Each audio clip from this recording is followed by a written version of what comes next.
Does anyone follow Kanye on Twitter? I do. I happen to enjoy it. Same. I mean, he's always tweeting things out like, today give someone a hug. And you're like, It's just that simple. It's like these really simple, like kind of sweet, effusive things. So this doesn't surprise me. Yeah. I don't know. Go ahead, Zach. We're probably the more critical, demonic ones up here. That's fair.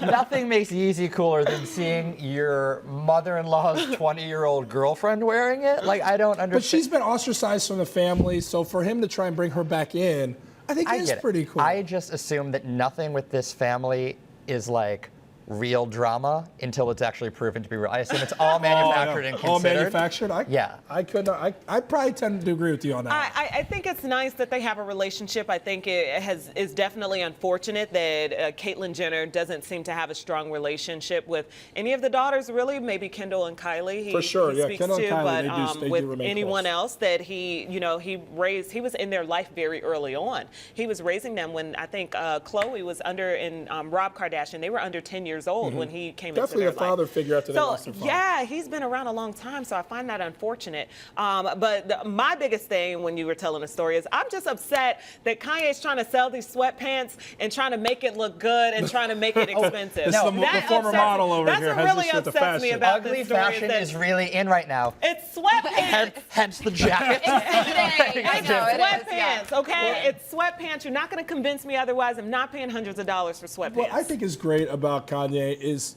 not great, but what is enjoyable or refreshing is when he's not in attack mode, when he's not in me mode, and when he is embracing love. And I do think whether it was manufactured, whether it was real, or whether it was a motivated play when he appeared on WGCI, he was all about love, and he's being reasonable. And this is just a further show of that, where I think he is trying to change how far he's gone down this path. He's trying to say, hey, look, at one time you guys all loved me. I'm going to remind you why. And I think this is the rebrand that we're seeing right in front of our eyes. And there is oddly something very lovable about him. I'm with you. Yeah. Well, he's not a bad person. Glass half full He's over never here, been a guys. bad.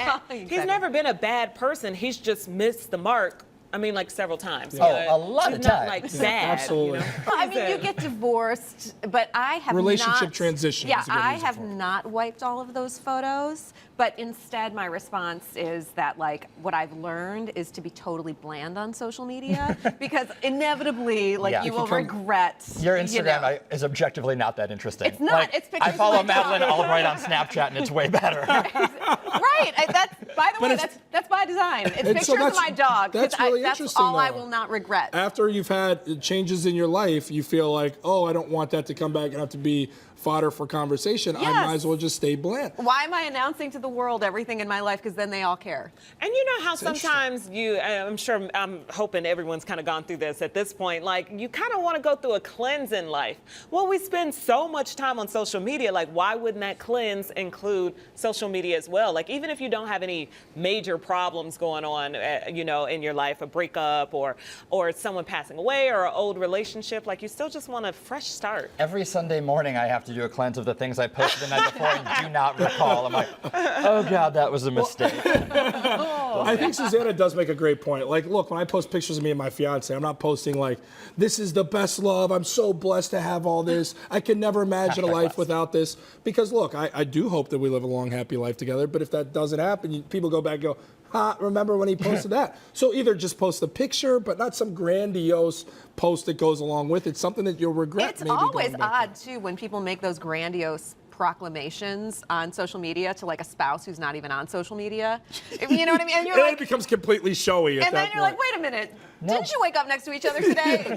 Tell her. Look at her. And The tell best her. is when a then little they do weird. these grand, proclamations of love, and then they have to go through a breakup, and they do the conscious uncoupling via yeah. social media. Yeah, that's the Yeah, best. me and Felicia are there That's for those. annoying. We enjoy those, though. God, We like to look at that. We want answers. I want the full story. Like, give me all the story, the whole thing.